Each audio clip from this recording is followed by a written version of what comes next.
Well, this day is off to an insane start. Game number 3, an absolute blitzer for Beastie, but no doubt about it, this man has just painted a giant bullseye on his forehead in this one. Will he be like Colin Farrell? Or will he be like a game of darts? One of them is good and one of them is bad. You can figure that one out. Which bullseye you prefer? Because right now, Beastie is leading the pack at 12 points here in the grand finals of this $1,000 free-for-all tournament. The next closest is Core at 7 points. It's a ludicrous lead when you consider you have to kill an opponent to get 1 point. You have to win a game to get 3. So a lofty task, a Goliath task for a lot of these players to now start catching up when we're past the halfway mark here in the grand finals of Clearman's free-for-all tournament. So let's see what players we've got on what this time. Core has actually got the Abbasids, an interesting choice. We'll see if that's able to bolster up. He is going to have fishing on his side, which is always a good sign. Kyo is just the east of him, playing as the Delhi. And Kyo. Oh, Core realized a little bit late there. I don't think he would have been able to get the kill, to be honest with you. It's 200 HP, right? I think I had false hopes there. I forgot for a second it's only going to be 6 villages, right? Or 6 garrison spots. But Kyo was quite delayed on doing anything there with the king. That's why you got to be careful when you scout with him. To the east of them, it is going to be Beastie on the Byzantines. If there was ever an opportunity, I don't know why I call it Byzantines like that, B's not playing. If there was ever an opportunity for the Byzantines to be called OP, if there was ever an opportunity for Beastie to make a point about Byzantines being OP, this is the game. If he has a good performance here, let's say he gets 6 points, he's going to be nigh on untouchable in this tournament for first place. South of him is going to be Opajoi on the Ottomans. A good see if you can get deep enough in the game, but considering the pace of game 3, I'm not sure if you're going to get enough time for that. Just to the north of them is going to be the Japanese player Popo, in the green playing as the HRE, and to the east of them is going to be Baltun, also on the Ottomans. So double Otto boys here. Kind of a rough one. I think Baltun maybe would have preferred a Civ that ramps up a bit faster, so you can go for King Snipe sooner. We'll see how he does, though, because Baltun has got a few points on the board, but he's still very far behind. 3 points for him. To the north, we're going to have Vuvovan in the orange playing as the Ayubids, and then finally, it is Unicom. 194, the great Unicom, in the blue as the Malians. This guy's on 6 points. Pretty cool map again as well. The nice thing about having fishing is it does mean the first few minutes of play are a little bit slower, but the ramp up is much quicker afterwards, right? That's the trade-off for fishing, is you have to set it up, but once you do, that mid-game just accelerates to a much quicker conclusion, more often than not. Cool. Core's got a kind of weird position here. Like, realistically, as Abbasids, this allows you to survive, I think, later into the game, in theory. Which is great. Abbasids love the late game. They thrive on the late game. The downside is that you are pretty far away from the action. This is a little bit rough.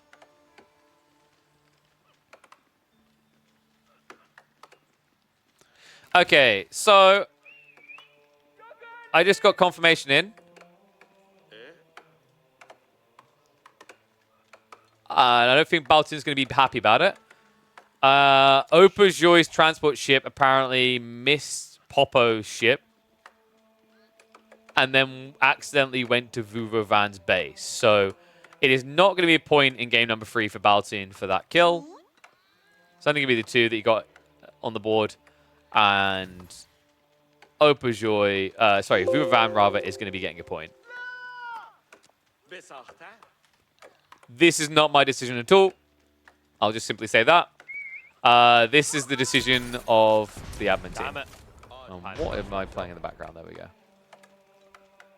So just to recap, that does mean that Vuvovan in the orange here is on 1 point. Baltun is only on 2. So he needs an insane performance here.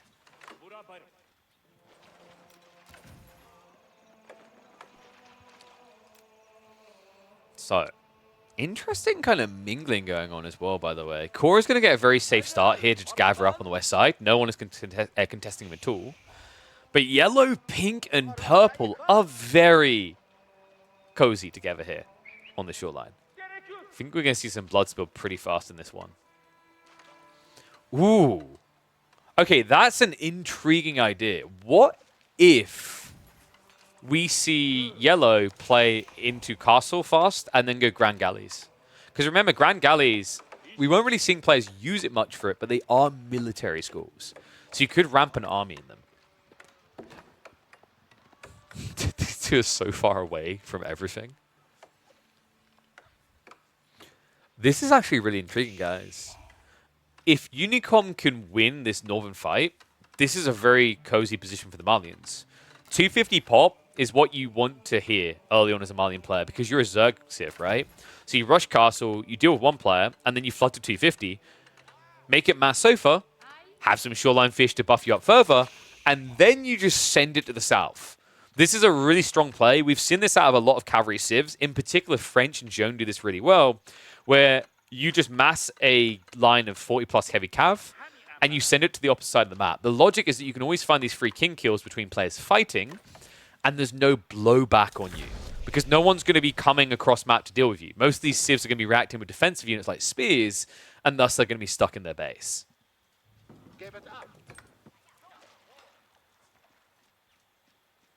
Well, looks like Baltin might start creeping up river here.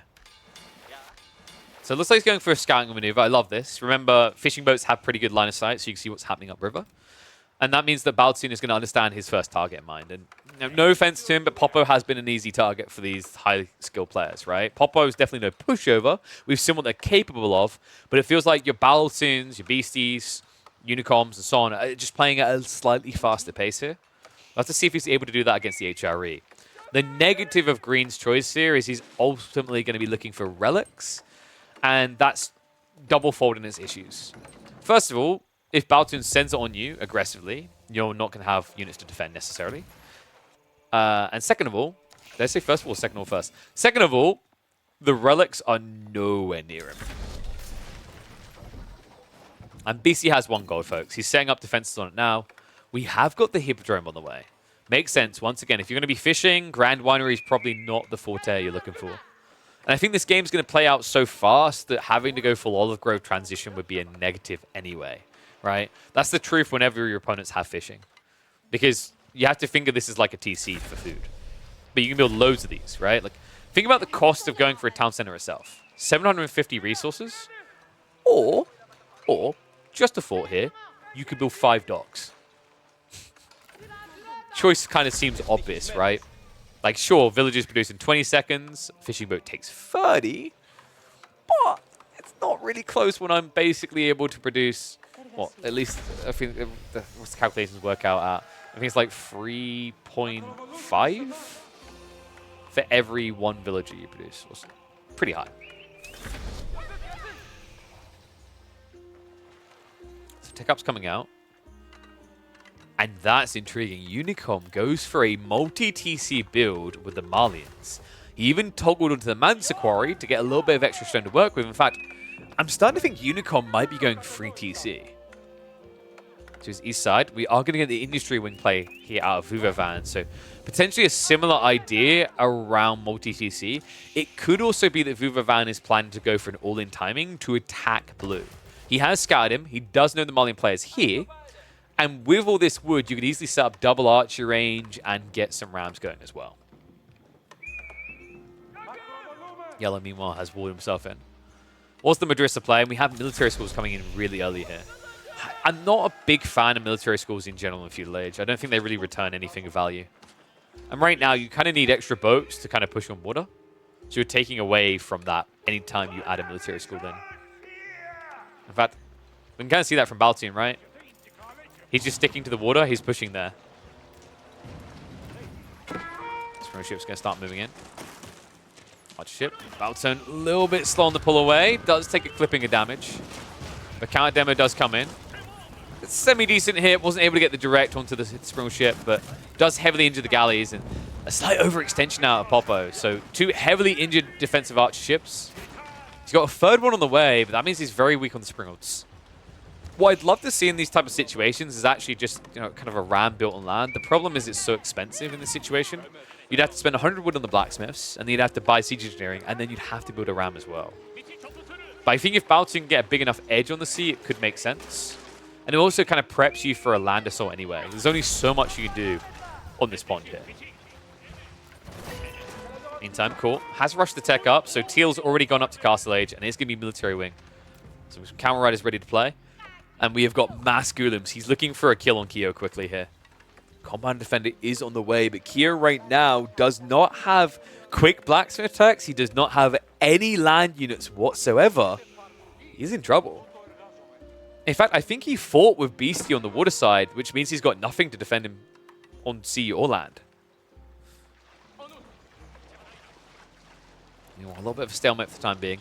Baltoon just a bit reluctant to push past this. He basically needs to take down the dock one by one. Otherwise, there's a risk a demo ship comes out behind you. North side is that multi-TC we're expecting out of Viva Van, so went for the second now. West of here, we have got the infrastructure now set up. So it looks like Unicom is going to attack in the Feudal Age. In fact, you already see him roaming around that second TC location now. I'm wondering, does BC try to rush an age up here? Yep, that's exactly what's happening. So Castle on the way soon makes a lot of sense here, right? Varangian spam is going to be your kill condition. Meanwhile, the Golem spam underway. Core now starting to shuffle in here. And a lack of defenses is going to be a problem for Kyo. Now you're my shoot. Modest Credo, thank you very much for the raid, buddy. So moving in, Core immediately starts targeting down the TC. Has he got the undermesh already? Yes, he's got the +1. He can even target the +2. Crossbows are being rushed up, but this is a Dome of Faith build, so no Tower of Victory to buff up the damage. Keep in mind, when you trickle out crossbows like this, you actually become a target for the Golems. You need more than 1 or 2 to hold this back. Push, getting somewhat blunted. Horsemen do try to deny it, but Javelins are going to camp the area on the north side between blue and orange. Core should be able to idle out a lot of this right now. Notice he plays inland, so the boats can't assist at all. Love the fact he's peeling just 1 or 2 Golems at a time to chase after these crossbows. Just doesn't want to overreact, right? Like, you don't want to split too much. Otherwise, if you go too wide, obviously you're going to get picked 1 by 1. But you don't want to send 5 or 8 Golems chasing 1 single crossbow. It's not very optimal. In fact, Core, he kind of slowed down production here. Is there a switch up? Yeah, a little bit of a surprising gap. I felt like Core had the economy to just keep pumping Golems, but apparently not. In fact, now he's switching over in the archer ranges, so likely we're going to see archer spam coming to deal with the crossbows. Keep him on the ponds. Looks like Popo's starting to bite back here. Now, remember, this is the HRE. Their economy is substantially better than the Ottomans at this stage. However, it's starting to reach its limitations. Popo is about to be permanently out of range on wood gathering.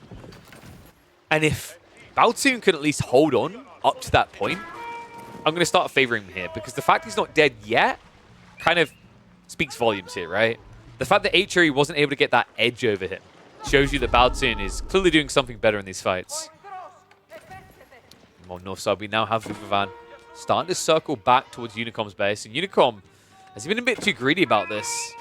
I mean, Rangers haven't been rushed in, so I don't feel like he has. I think he just overextended around the back there and got punished. It's also, you have to remember your opponent's one fishing, right? And he went 2 TC as well. So, like, realistically, you are behind on Nico. So, Unicom, only at 55. I imagine Vuvavan's at about 65? 58. And what is Core up to? Oh, he's going to find them on the stone. Yeah, he sees it. Kyo starts to run, has got the textiles. And in a weird way, this is kind of good for Kyo. And what I mean by that is he's got to keep at home. He'll eventually have this be a TC because of the village fortresses. And it's at least keeping pressure away from his base. It's not a dive into his home. However, cool. We'll now take that stone. I imagine we're going to be looking at TC transition for him. Curious to see if he goes for 1 or 2 trebuchets here. That would be pretty sick. Like, you kind of need trebs now that your opponent has got the keeps up. That would give you a way of getting through the landmarks and forcing your opponent to come to you instead of you diving them. Vuvavan. Continue to just pressure here. Rams also now denying the ranches. In the meantime, Beastie, you cheeky son of a gun. Look at this. He's heading for the center of the map. So this is going to be what? Probably an eventual keep drop and a lock-in of a pretty ludicrous 32,000 gold for the pink player. Yellow, actually very chill up to this point. I'm a little bit surprised Auberjoy hasn't tried to do more so far. He needs to start making a move soon. The interesting part is he might be a bit scared if he knows his matchups and this feels like a 1v1. Something you have to keep in mind, guys, is although in our timeline, the Ottomans destroy Byzantines, doesn't play out that way in Age of Empires 4's realm. And in fact, we're about to see that now. Look at the size of this army. Cataphracts and Lombos. Yeah, it's also got that Hippodrome, right? And I think we did go for the standard Golden Horn task, so no sipping. The Lombos themselves are going to be substantially effective here. Enough to scare him back. Auberjoy a little bit reluctant. In the meantime, Popo has teched up into castle, and it's going to be a Burgrave rush. Makes a lot of sense. Smart read by Green. He doesn't have good relic access. He's so far away from them. He needs a kill as well. And Bautsun now might be in a bit of a pickle here. He's not ready for a tech up. He doesn't have the gold right now. The dive is going to start coming in. The first men-at-arms already arriving. And Bautsun, well, it's already going to be a stinger when he discovers that he didn't get that point for the last game. And this really is just the kick to the bolts at the end of the evening. I don't see how he gets the gold now. I mean, there's some to the north side, right? But it just doesn't feel safe at this stage. Your opponent's got 5 racks' worth of production here. In fact, make that 6. Maybe Beastie can save him, but right now, Beastie has one target in mind. He's looking at the Ottomans. Trample through. It's good on the backside. Does lock him in. One of them gets pinched behind, but that's good because it actually buys time here for the Lombos to not be hit into melee. Mangonel Towers are going to push this back, and Auberjoy, I don't see how he gets in quickly here. I mean, the good news is Beastie's army isn't that big, right? It's 30. The bad news is, with double the military count, we weren't able to break him. Part of that is due to the fact that Auberjoy has a decent amount of that pop on the sea.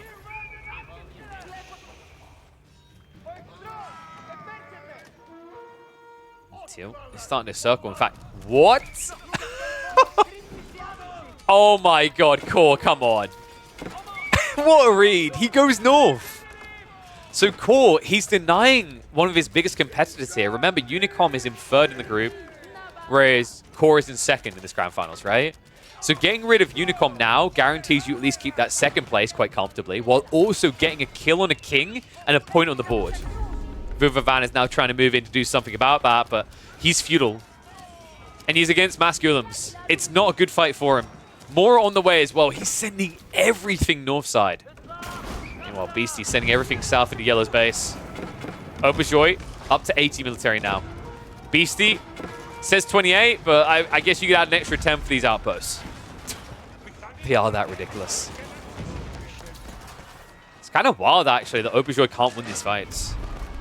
You feel like he should be able to. I mean, the Lombo count isn't that high right now for Beastie. In fact, guys, Beastie might be dead. This is tough right now. Yellow's beating him. The reason Yellow's winning is because Beastie doesn't have a navy.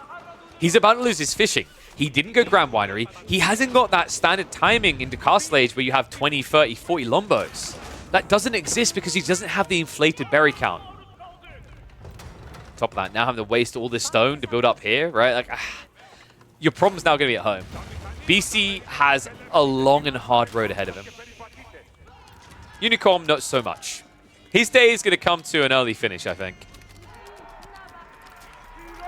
He hasn't moved out the TC. I mean, you just can't at this point.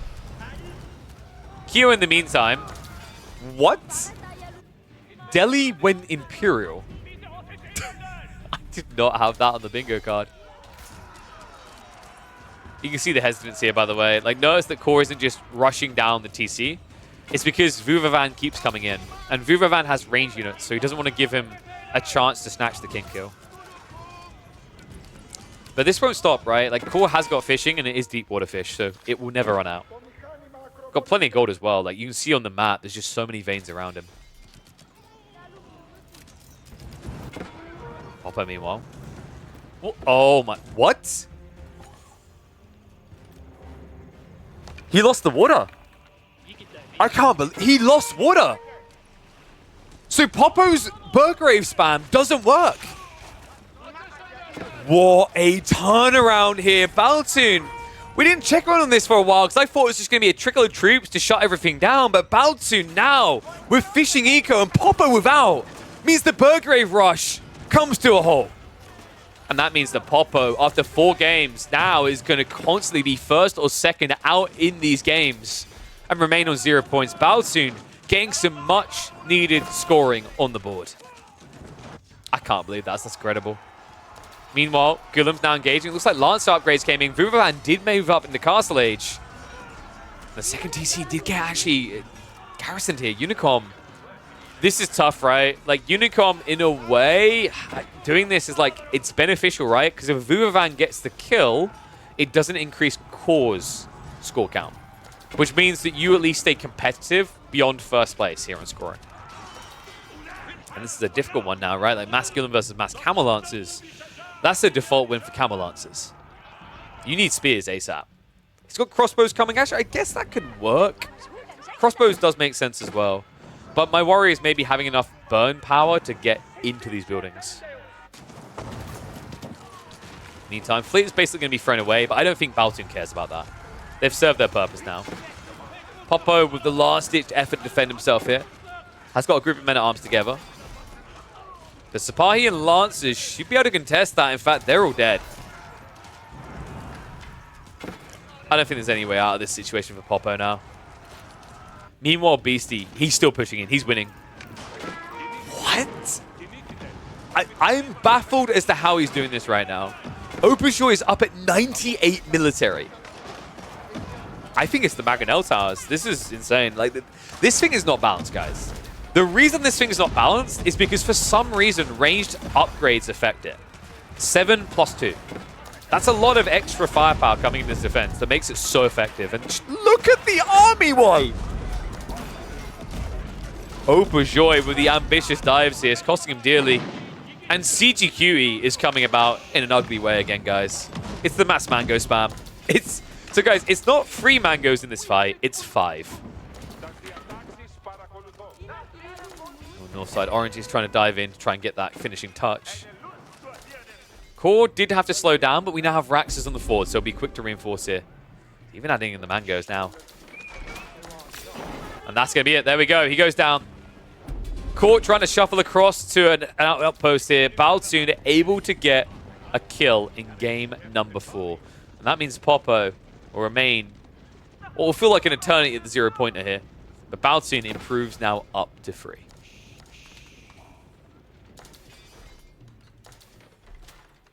Curious one here. When is Purple going to attack someone? Oh no. Core needs to hurry up. He didn't try to finish Kyo, and it's coming back to bite him in the arse now. Let's get moving into that TC. He's only got a few torches here, though. Crossbows are good for sniping, but you do need to get for the defense first. The backstab's coming in. Vuvavan makes his way in. And the wallop from the mango as well. That's going to be a wipe of the army. Core is in trouble. Oh, no. Unicom's still dead, but it means Vuvavan is going to get a damn good point here. And on top of that, Kyo is looking to yoink 1-2. Yeah, this is rough. So the Vietnamese boys keep the dreams alive. Unicom, the only Chinese player in this grand final, is going to go down. That is going to be a kill for Vuvavan. So that is him now going up to 2 points. Core now needs to get home with what little remains of his army, because problems are coming. Castle defense isn't going to last long. Not against the Tower Elephants. Not against the Bombards. I think this is it for Core. Even if he gets here, like, how do you kill hand cannoneers and Tower Elephants? I don't see a way. I love this from Kyo. He just goes deeper. He's like, okay, you're trying to get an extra keep up, but also now if the king comes out, there's an opportunity to snipe him. Especially with those gunpowder elephants here. 2 times 35 damage. Remember, the king only has 200 health, and that is an absolute massacre here. Core. He's stuck. He's dead. And that means there's only going to be 2 Europeans remaining in this lobby. One of them looking good. Baltoon is starting to fry. Beastie about to get dove. In fact, already happening here. Mango is barely staying alive. Beastie was able to hold from the south due to the Mango Towers. He's got nothing on the north, though. And ironically, this is now going the way of history. Double Ottoman whammy to shut down the Byzantines. Core, in the meantime, does get taken out. That's Kyo now locking in that point. 3 on the board for him after 4 games. Baotoon looking to improve from 3 points here, though. He dives in. Sapahi able to gap close the siege. CGQT will have to reincarnate in a new life because this is not his day. He had his fun in game number 3. Game number 4 is going to be an absolute blocker. The question now is who gets the kill? Yellow, red, or maybe even purple.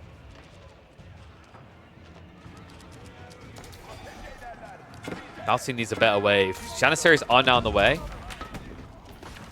However, it's not exactly a scary army. Auberjoy is, though. He is up into Imperial. Upgrades are already in the way. Men-at-Arms about to be elited. Janissaries could quickly follow suit here.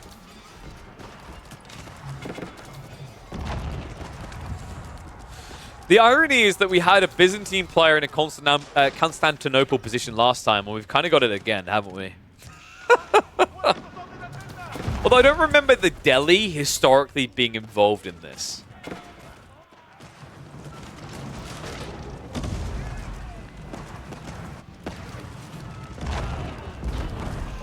Question is, who's going to get it? Orange is nowhere near this, by the way. Vuvavan is vibing far to the north. In fact, he just moved in on the keep in the center. So he's looking for some gold. He's massacring Beastie's economy, but he's not in contest to get the kill on the king. Love that back away as well from yellow and red. Just let purple kind of waste away on the final troops here before rediving. Castle about to go down. Bombard is targeting the primary TC, and the race is on. Yellow now moving in. He's hugging the north side.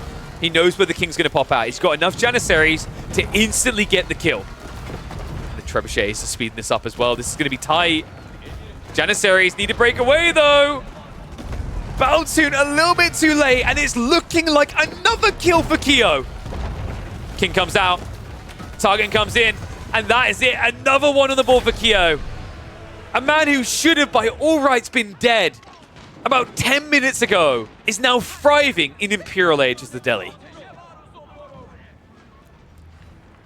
Turns out gun doesn't beat elephant when gun is on top of elephant to verse gun. Kyo, a pretty overwhelming threat on the map now. Right, 300 pop versus 250 to the north, 250 to the east. No Bourgeois, of course, sitting at a firm 200. Doing all the work to hold back Beastie, but getting none of the reward.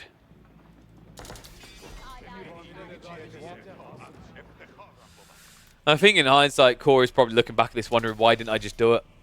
I think what Core was looking at is he scanned with treason and saw that there was a fight up here. He probably also saw that 2 players were still feudal when he was castle. I kind of get where he's coming from. Everyone's going to criticize him, but I think it actually makes sense. The thought process is like, oh, those 2 must be fighting. I know where they are. I'll go kill them. I'll snatch kings. Because the logic is I might be able to get 2 kings up here. And Kyo did look like he was dead, but unfortunately, Core didn't have enough info to make an informed decision. He thought he did, but what he didn't realize is this fight up north wasn't decided at all one way or the other. They were both still, well, rather, it was at a point where the Malians weren't going to die quickly, and Vuvavan was ramping, which created a lashback effect for him a few minutes down the line. If he could time travel, he would have taken the Kyo kill. But when you think about it from a mathematical perspective, there was double the value to be had up here, potentially. So Core chose to gamble.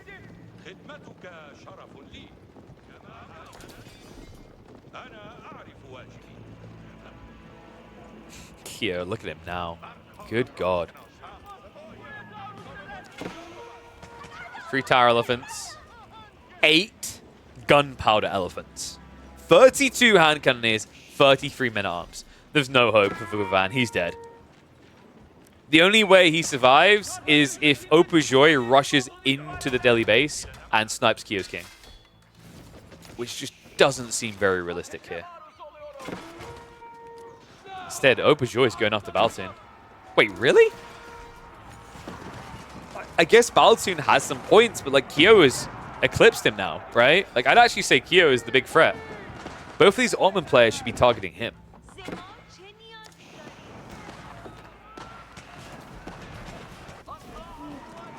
Meanwhile, Kyo closing the gap here. Vuvavan This is awkward, man. I mean, Camel Lancers against hand cannoneers is not going to end well. The only upside is these are not Tower of Victory hand cannoneers. These Lancers, even against the Tower Elephants, these units can tank a lot of damage. Bombards do need to start attacking the keep, though. I'm a little bit surprised that's not happening right now from Kyo. I think he's just kind of forgotten about the Bombard. Goes for the snipe on the Mango. That's actually well played there. He goes in for the extra one as well. And that is going to force him away. Vuvavan not able to hang around for the attack. Has to back up here. Troop after troop on the way, so there's more coming down the line. Force March could be used to get them here a lot quicker, though. Kyo now up to 240 pop. The Ottoman fight is just kind of a dance back and forth right now. No one taking a clear edge. But this looks over unless Vuvavan can pull off some sort of miracle. Right now, he is at least mirroring on pop. He is actually up in Imperial Age. He has got elite Camel Lancers. In theory, this should be a way to fight. But I feel like right now, his own base is his undoing here. He can't surround these hand cannoneers if Kyo plays into the choke points. Yeah, and it feels like there's too much hesitance here. You notice the way he keeps playing? He kind of pokes and then moves away before he even gets the charge off. So he's just sacrificing camels and getting nothing in return. And he only has 30 of those camels left over, folks. Crossbows are also not going to be great here. They do nothing against the Tower Elephants. They do nothing against the hand cannoneers. And although there are some men-at-arms, I'd say of all those 3 units, the men-at-arms are the smallest concern. Meantime, King has been chauffeured away by the looks of it. Has he gone in the pond? TC the north, right? Wait, where's his king? What has he done? Yeah, there it is. He's on the yacht. But landmarks are going down. Remember, you can kill by the king or you can kill by taking out the landmarks. The question is going to be where this king pops out. He always pops out on land, probably here. Which Kyo is more likely to see than anyone else. There you go. He did scout it, so he knows now to look, right? Oh, wait, does it not pop out anymore? Oh, orange is not dead, I'm an idiot. I heard the noise and heard the worst. In the meantime, yellow's getting cheeky. He's trying to dent into the keep. Now, I gotta say, Kyo's being a bit obtuse about this. Or, well, stubborn, I think is a fair word. Just kill the landmark. Bombard's hitting it now, but elephants can make that much quicker. I guess he's worried about the anti-siege in the form of the bombards. So he will dive in for them, but that is now going to be orange pretty much wiped. Meanwhile, yellow and red are engaging. Now remember, Baltun, he has got that edge in terms of population, and he is now leveraging it. Elite Army Tactics also on the way. Great Bombard count is growing. Auberjoy, meanwhile, has no Great Bombards and a very lackluster land army here. So there we go. Another one carved up. King is going to evacuate onto the east side there. So we'll mark another point for Kyo. He's now up at 5 points. Reminder that there is still another 5 points up for grabs in this game. That would be an insane turnaround for Kyo. From right near the bottom to basically now just nibbling at Beastie's heels. Remember, Beastie leads at this point with 12 points overall and 2 games remaining afterwards. Kyo parking himself in second with 10 is a pretty cozy position to find yourself. Baltun going to try to strip some points away here. Great Bombards are trading out. In fact, Siegeworks is there for Auberjoy, so slight edge in that regard. But the Sipahi get in. Yellow, what's he really got here? I mean, the Grand Galleys are trying to strike at the keep, but they're not great at it here. You're seeing that, right? It's 42 damage times 3, no bonus against buildings. This is pretty irrelevant damage. Kind of feel a little bit for Auberjoy, right? Like maybe it would have made more sense for Baltun and him to work together. But I think in Baltun's mindset, he's like, I just need the kill to be able to match Kyo's tempo here. Because Kyo should be at 350. He just found the king.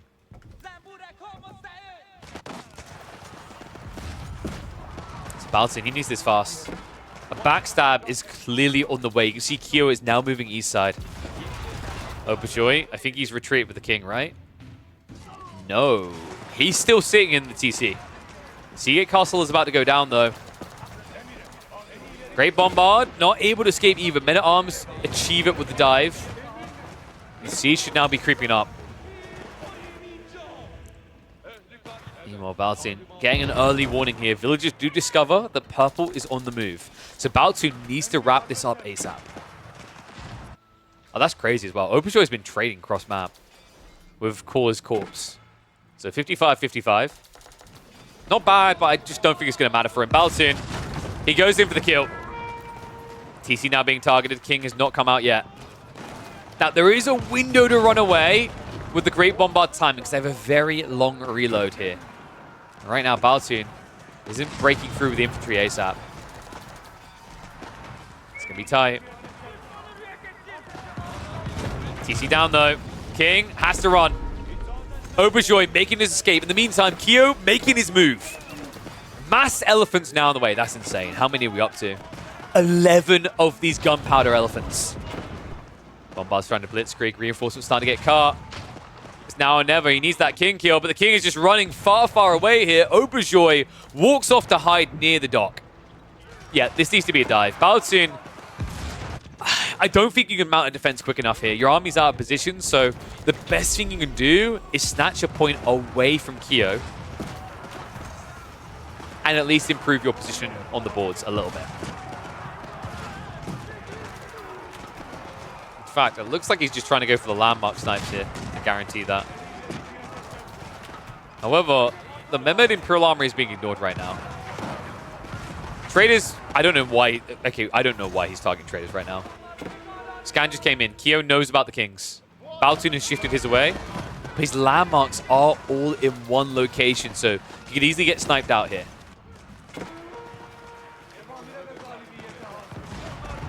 It's a race right now. Baltun knows it as well. The catch is, does he get the kill before he gets killed? That's what he's looking for. King holding for the time being. Wait, Baltun, has he lost track? Okay, there we go. The dive's on the way. He's going for the king now. Transport ship way too delayed here. There's no way this king gets out of here. Men-at-Arms heading in. Sprint is going to get used. A temporary boost to escape here, but it's not going to be good enough. He slows down. And the Men-at-Arms surely should be able to get this. I say that transport ship could be on the way now. Kyo almost done with his food. It's going to be tight. I think that's enough, though. It's too late. He'd have to run back towards the shore, and that would guarantee the kill. The final swipe comes in. Baltun gets another point and immediately knows that the wave of the white flag is coming. So Baltun will finish this game on 4 points. Kyo, a respectable, incredible 9-point score now to put him in second place here in the Lord of Wars free-for-all tournament. Sorry, War of Lords. I keep mixing it up. War of Lords $1,000 tournament.